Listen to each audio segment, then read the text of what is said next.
Butty Boy is the Reluctant Fellrunner. Season 2, Episode 12. Bad Betty. It was quiet, and he thought she had changed her mind. He waited, not saying anything. Either she would say it or she wouldn't, and this was either a good idea to bring it up or it wasn't. Eventually, he glanced at her and she glanced at him. "When I was 10, she started. "Oh heavens," thought JB. "What is this going to be?" "I pushed a girl down the stairs at school," she said. She said it like it was the most serious thing in the world, and he waited for the rest of the story. "Yeah?" said JB, hesitantly. "That's it," she said. "She was teasing me, and she made me so mad I screamed at her and pushed her, only we were on the stairs at the time, and she fell and broke her arm." He looked at her and waited for the rest of the story to come out. "Yes," she said. "It's really bad to lose your temper like that, isn't it? Her mother called me crazy. The head teacher suspended me, and my mum and dad said I was an embarrassment to the family." JB waited, and she came out of the memory to the present and looked at him, obviously worried what he would think of her. "Is that all?" he said. She gave him a look of shock. "What do you mean?" she said. "She broke her arm. Her and her friends called me Bad Betty after that. I didn't want to lose my temper again and risk breaking people's arms." "So you decided not to speak?" he said. "Yes," she agreed. He thought about it for some time. "That's one of the saddest tales I've ever heard," he said. "You think I'm crazy too?" she said. He looked at her to let her see his opinion without doubt. "No," he said. "You were 10. You pushed someone who made you mad, and then she fell. That could have happened to anyone. When I was 7, Dwayne Smith got me so mad I bust his nose. I got the slipper from the teacher, and that was the end of that, and me and Dwayne were back friends." She was confused. "I did something wrong, and I deserve to be punished," she said. "You were punished," he said. "You were told off and suspended from school." "Yes, but..." she started. "Did you do it again?" he said. "Certainly not," she said. "Well, there you go then," he said. "I still shouldn't have done it," she said. He thought about the best way to go about it. "If you had a daughter who did what you did," he said, "exactly the same at 10 years old, do you think that she should not be allowed to speak for the rest of her life?" She really wrestled with it. "No," she finally said. He nodded at her. "I think you've paid your penance," he said. "More than enough, in fact." She thought about it. "It's been so long, I don't know if I can change," she said. "Having children is why I want to. I don't want them to grow up like me. I want them to be able to speak for themselves and stand up for themselves." "Good for you," he said. "So just start speaking then." "But what will people think?" she said. "Who cares?" he said. "What do I say if they ask me why I've started speaking?" she said. He smiled. "You know what?" he said. "I think I've got the perfect answer." "What?" she said. "Bishawa Alice in Ordnung," he said. She looked at him, confused. "What's that?" she said. "It's supposed to be the second sentence of Einstein," he said. "He was a very late speaker. So much so that his parents thought he was going to be a bit slow. One day his mother made soup, and as he was eating it, he put his spoon down and suddenly said, 'Die Suppen ist zu heiß.' 'The soup is too hot,' she said. 'Yes,' he said. His parents ran around the room. They were so happy and at the same time confused. They said to him, 'If you can speak so well, Albert, why did you not speak before now?' And he replied, 'Bisher war alles in Ordnung.'" Betty shook her head, not knowing this time. "Up to now, everything has been in order," he said. "Oh, I like that," she said. "Bisher war alles in Ordnung. Up to now, everything has been in order." "Well, it worked for Einstein," he said. The dark cloud had caught up to them and let go some tiny drops of hail. "Hail in July," she said.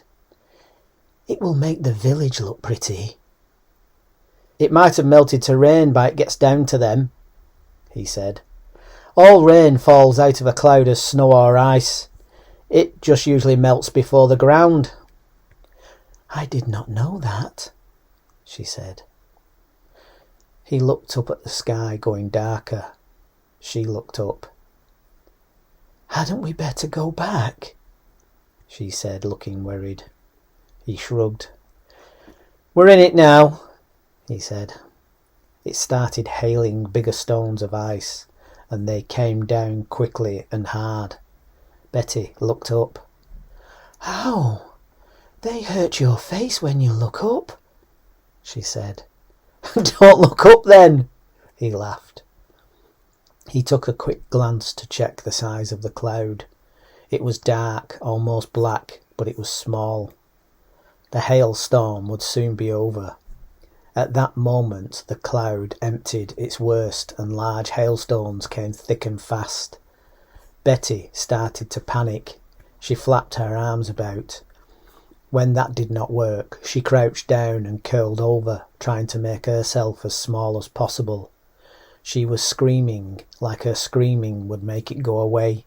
He went and stood over her and hunched his shoulders, taking most of the hail shower across his back and legs. The hail stung sharply, but did no real damage. The storm threw its worst in 2 waves. When the waves came, she screamed louder. JB started to giggle. The whole shower was over in about 15 seconds, the ground littered by rapidly melting hailstones. "Is it over?" she said. "Yes, it's over," he said, between giggling. She stood up and looked around, her face full of concern. "Hadn't we better go back, in case it happens again?" she said, worried. She was concerned, and he was just giggling away. "It's gone," he said. "That cloud front was what was bringing the cold. It will be a bit warmer now. Look."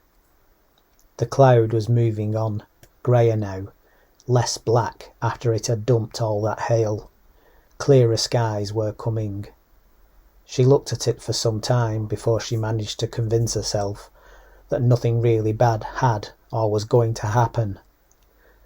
"I'm really bad at this, aren't I?" she said. He laughed at her. "Why are you laughing at me?" she said. "We're on top of a mountain with no shelter and it hails. What else is there to do but laugh?" Scream, she said.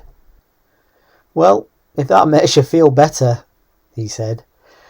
But did it make the hail go away? No, she said. Well, why not laugh instead then? He said, laughing at the memory of her curled up into a ball, screaming. Are we turning back? She said, with a serious face. Look, you've done really well for a first attempt, he said. Why don't we get to the top of here? I'll show you where the Big Dipper is, and then you can decide then. Okay, she said. But if I want to turn back, you promise to turn back. Of course, he said. She felt better, and they got back to jogging. How are your legs feeling? He said. Tired, she said, but not too bad. Good, he said. Right, this is where you come up to the Big Dipper. We would go up and around that ridge line, and then down by that fence line there, and then up and back where we came. It doesn't look too bad, she said. Not as bad as that first hill climb we did. It's not as big as that first hill, but I have to warn you, it is steep, he said. I can't see the others yet, so we'll have a big start on them. I think you could do it, if you take your time. He thought she might choose to go back. Okay, she said. Might as well do it while I'm here. Okay, he said, surprised. They set off walking up the rise, and taking the big right-hand turn to come back on themselves, chit-chatting as they went. She seemed to have forgotten her fear, and that she was out in the remote wilderness, and he got her jogging on the way down to the Big Dipper. The fence line for the sharp right turn was coming up, and he waited for her reaction when she actually saw the Big Dipper up close. We turn right at that fence line, he said. They came up to the fence line and turned. Even though he had done it lots of times, it still looked daunting. The ground curved down and disappeared in front of you, and the opposite face of the fell stared back, with the fence line going vertically up. The abyss in between seemed to pull at you and want to suck you down into a bottomless void. They jogged towards it, and he was pleased she was just going towards it without hesitation. Then he found she was no longer by his side, and he turned to see her stood still. We're not going down there, are we? She said, her eyes trapped by the void. Yes, this is the way down, he said. This is why they call it the Big Dipper. It's actually okay once you get closer. You're joking, surely, she said. There's nothing there, just a big hole. You can't possibly go that way. You will fall to your death.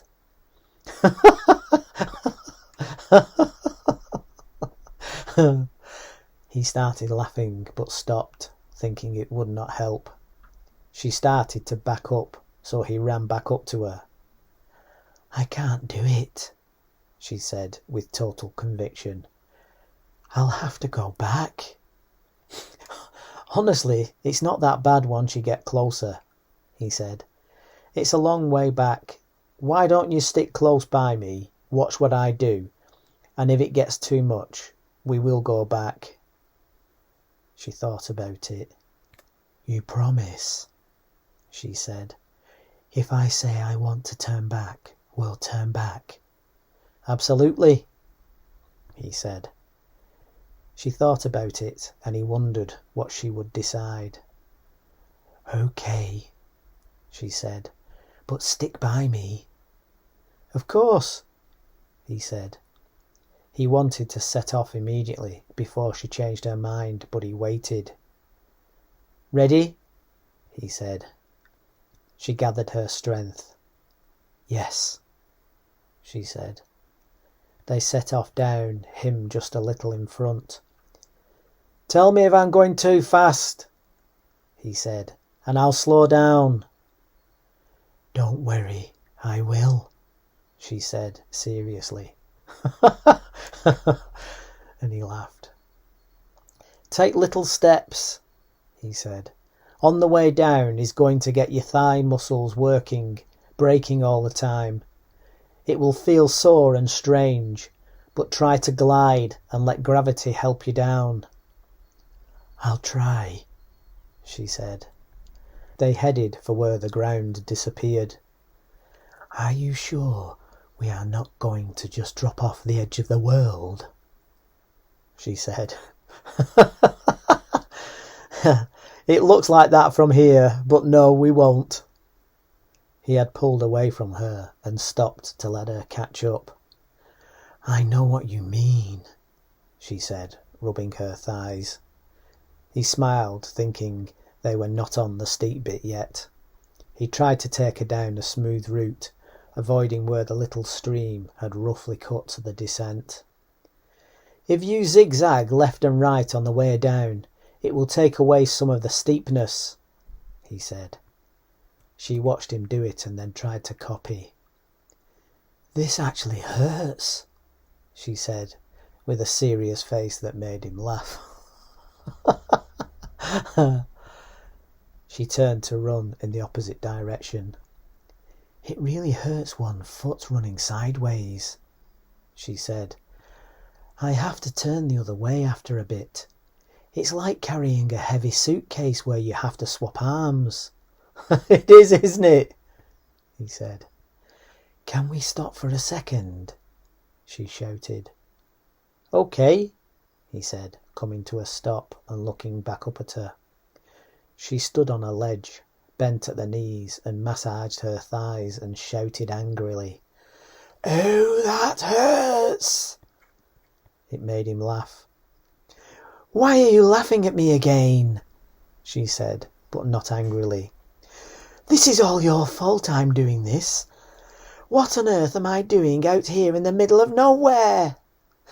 Hey, he said. It was Wilson who brought you here. And you, Wilson, she shouted, rubbing her thighs. Come on, he said. The sooner we're at the bottom, the sooner we can start the climb out of here. She started up again, coming down, her legs jarring inefficiently, and she started chuntering to herself. What on earth possessed me to come out here? I could be in that coffee shop having a nice cup of coffee and a sticky bun. This is ridiculous. She stopped and pointed at the opposite fell. I mean, look at the bloody thing, she shouted. Why is that so steep? I mean, seriously, what's the point? Why is there a fence there? And why have we come down this hill? Just to go straight back up that bloody hill and get back to exactly where we were before. JB was laughing at her little temper tantrum. She carried on, coming down the hill, complaining as she went. He was at the stream at the very bottom, looking for the best place to get her across. Eventually, she was at the bottom too. She stood there, rubbing her legs. My thighs hurt, my calves hurt, and my toes are killing me, she said. Yeah, that's about it, he said. Are you not going to console me? Try to cheer me up, she said. Don't think I'll bother, he said, smiling. She walked across to him. Ooh, ah, she said as she walked. She looked up at the steep hill and just laughed. Might as well call for a helicopter, she said. You won't be getting me out of here in a hurry. I think this is the best place to cross, he said. It's too wide, she said. I'll go on that rock halfway and then I'll help you across, he said. Oh God, she said. Come on, let's get this over with. He got himself halfway, balanced precariously on a rock, and turned around to help her. The rock he stood on was round and unstable, but it was the best way across. He held out his hand and she reached across and took it. He was just about to say, "Wait a second," as his rock wobbled, but she had already taken a step to the rock. When he moved, she pulled on his arm in fear of falling, stepped on the rock he had lined up for her, and off onto the dry bank. He was stood in cold water, halfway up his calves. She turned to look at him, expecting him on the bank too. He stood there, looking at her. "Well, you looked after yourself there, didn't you?" She stood there, giggling.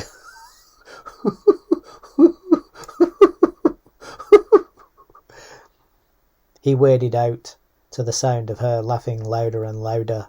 He got out, his trainers sloshing water on the ground, to her giggling. "Well, I was gonna give you a Mars bar for the climb ahead, but you can forget that now," he said with a pretend voice. "Oh, yes, please," she said, instantly stopping laughing. He got out the mini Mars bar and gave it to her. She had it open in seconds and was soon eating it. She said. "Okay," he said. "This is the last big climb. Just take your time and aim for little stop points like last time, and you'll be up and out of here before you know it, and then we'll be on the way back to the car." They started the climb up. It was a long and slow slog. "This is like the pit of hell," she said. "The pit of doom. I'm expecting to see the skeleton of a lost hiker any moment. How much have we done?" They had not yet done a quarter of it, so he did not want to tell her. "Don't think about it," he said. "You'll be out of here before you know it." "A likely story," she said. "Hello, hello," came a distant voice. They both looked around, struggling to place where it had come from, as it echoed in the tight, steep valley. JB stopped trying to trace the voice, and just looked up the most likely place, the route down they had taken. Thomas was coming down the hill easily and quickly. "It's Thomas," he said, pointing. "He's moving fast." Betty looked at him. "How is that even possible?" she said. "Way to make a girl feel bad. How does he do it?" JB looked further up. There was no Wilson or Camo. "Hey, Thomas!" he shouted directly across the gap in the valley. "Everything all right? Where's Wilson and Camo?" "They're all right," he shouted. "I'll tell you when I get there." "Okay," he shouted. "Come on, we'll keep going up," he said to Betty. "Looks like he'll soon catch us." Betty started slowly up. "I hope Wilson and Camo are all right," she said. "Well, he says they are," said JB. They carried on up the climb, and Thomas hopped across the stream and was making good progress towards them. They were about halfway now up the fell when he was near them. "Wilson and Camo?" said JB. Betty looked anxious for news. Thomas was breathing fast, but he did not look tired. "They're okay," he said. "Camo pulled a calf muscle, and Wilson has blown up, so they are taking it slow. They're going to miss out on the Big Dipper. You'll probably meet up with them on the way back." "Blown up?" said Betty, not knowing what it meant. "It's all right. It's a fell saying," said JB. "His legs have probably seized up, trying to keep up with Camo and Thomas." "That's right," said Thomas. "That's what happened. Camo said to race to the top of the last hill, and his calf went, and Wilson seized up." JB smiled at the picture of it in his mind. camel, trying to challenge young Thomas. "Are you sure they are okay?" said Betty. Oh yeah, they're fine," said Thomas. "It's pretty normal to blow up on your first trip out," said JB. Betty looked relieved. "So, are you going to stick with us or go catch them up?" said JB. Is it alright if I go catch up with them and help them down? I said I would," said Thomas. "Of course," said JB. "Do you know the way?" "Oh yeah," said Thomas. "Straightforward, really. Follow this fence line up, turn left across the tops to the white trig point and down the way we came up." "OK," said JB. "See you back at the car." "OK," he said. Thomas nodded shyly at Betty, and with that he was off. He was zooming up the hill. "What do you think of the Big Dipper?" shouted JB after him. "It's amazing, isn't it?"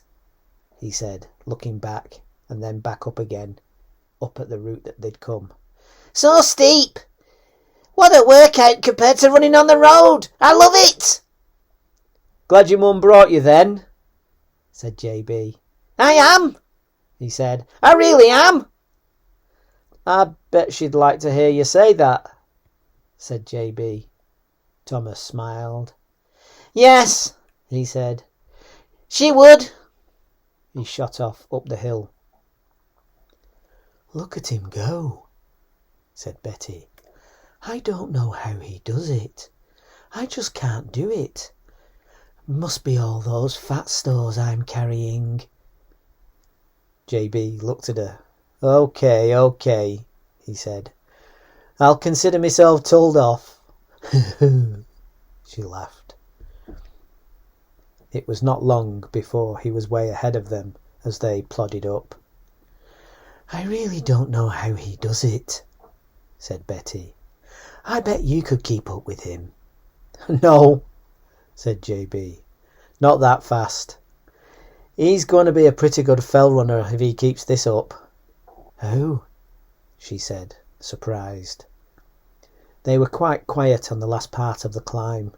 Near the top it started to curve flatter, and he went ahead to see if he could see the other three.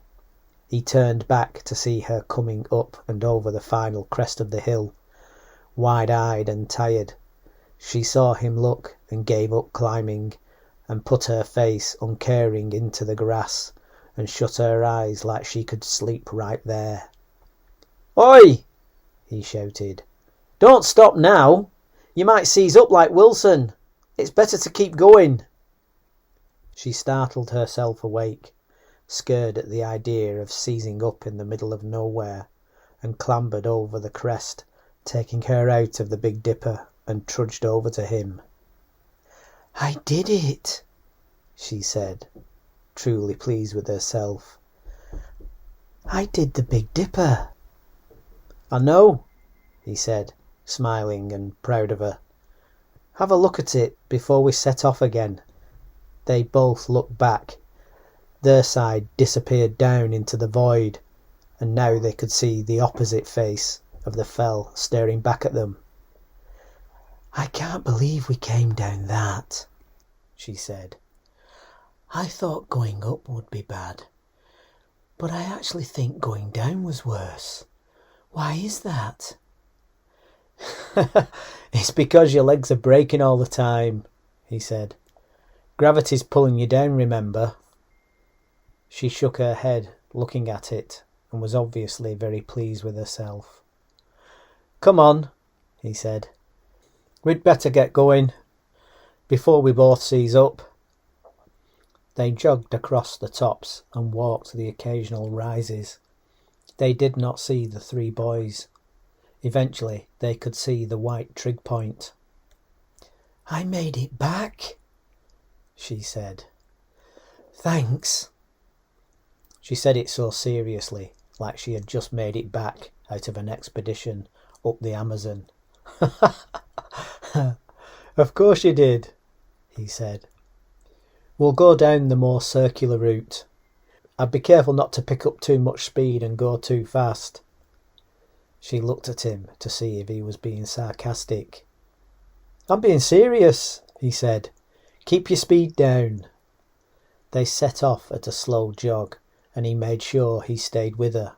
They came to a steepest section, and the downhill was pulling her forward, her feet slapping faster and faster. He gripped hold of the back of her jacket and pulled her slower. Oh, I see what you mean, she said. They jogged on down, and she was more careful. This would have been an easier route up, she said between breaths. Why didn't we go this way up? He glanced across at her. Well, now that you've done it, are you not pleased we did it? He said. We didn't have to do the Big Dipper either. But now you have that in the bag, as they say. I'm glad I saw it, she said. I'll remember that forever. There's the lads, said JB. The three of them were trudging along near the bottom of the hill, Camo limping and carrying his left leg with his right. Wilson was walking with straight, stiff legs. Thomas was hanging about the front waiting for them. Hey up! He shouted and waved when they looked. When Camo saw them, he gave Wilson a nudge with his arm and started trotting. Wilson hobbled after him. Laughed JB. He doesn't want us to catch him up, but we will. They jogged down towards them. When we get down to them, he said, don't stop. Why not? She said. You'll see, he said. Okay, she said. All right, fellas, he said as they caught up with them. We'll see you at the car. I just want Betty to complete her run. Wilson and Camo did not say anything, just hobbled and looked after them. Thomas smiled. When they were past them, Betty said, Why did we not stop for them? To encourage them, he said. You're on your own run. They didn't wait for us, did they? No, they didn't, she said, remembering. They made it through the farmyard, down the path and onto the road. Oh, I see the car, she said. What a magnificent sight. Yes, it is, isn't it? He said. I wanted you to see the end of your run like that. They made it back to the car, and she automatically went to touch it, to complete it, and then propped herself against it, getting her breath. Thanks for taking me round, she said, and for getting me back. He shrugged. It was your legs that did it, not mine. They did, didn't they? She smiled, looking down at her legs. The others came trooping up, Camo and Wilson looking a bit sorry for themselves. How's the leg? Said JB to Camo. It'll be all right, he said. I was giving young Thomas a run for his money until then, wasn't I, Thomas? Yeah, said Thomas, but shaking his head behind Camo's back. How was that, Wilson? JB said. Oh, that was a lot harder than I expected, he said, a little down. I can't believe my legs locked up like that. I wanted to do the Big Dipper. I had heard so much about that. But there was no way I could have done another climb. How did you two get on? How did Betty do? She did great, said JB. She was really good on the Big Dipper. Oh, you did the Big Dipper? He said, almost shouting. What was that like? Everyone looked at Betty. She looked at JB, perhaps wondering if he would tell them, but he just smiled. Steep, she said. It was very steep. I can vouch for that, said Thomas. It was fantastic. Oh dear, said Wilson, a little despondent. So there's only me that has not done the Big Dipper, and I was the one that wanted to do it. Oh, that just tops it off. The one you did was bigger, said JB. But not as steep, though, asked Wilson. No, not as steep, said Camor, opening the car doors. Oh, and I feel terrible, said Wilson. Really washed out. You're all right. You've just burned through your blood sugars, said JB. You just need some food inside you. Have you got any? No, said Wilson. Not a thing. JB took his rucksack off and searched inside. He pulled out a squished mini Mars bar. You can have that if you want, said JB, offering him the squished Mars bar. It was still inside the wrapper, but flattened and misshapen. Oh, thanks, he said. I've got some coffee with sugar in, said Camor. Oh, yes, please, said Wilson. They all piled into the car, and Wilson ate his mini Mars bar and drank his coffee. Oh, dear Lord, that's the best meal I've ever had, he said, perking up. Yes, the fell we went up would have been much bigger than the Big Dipper, wouldn't it, Camo? Oh, yes, definitely, said Camor, pulling out into the road. Oh, the views we've seen, said Wilson enthusiastically. And there was no other soul about.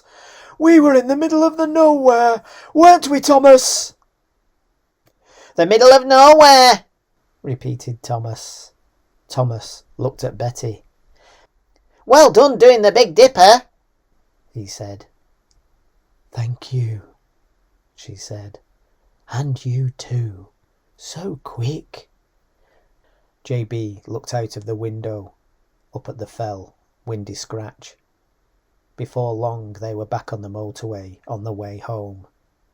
Oh, I forgot to look in the red phone box at the book swap, said Wilson. Maybe next time. Betty was fast asleep on the back seat.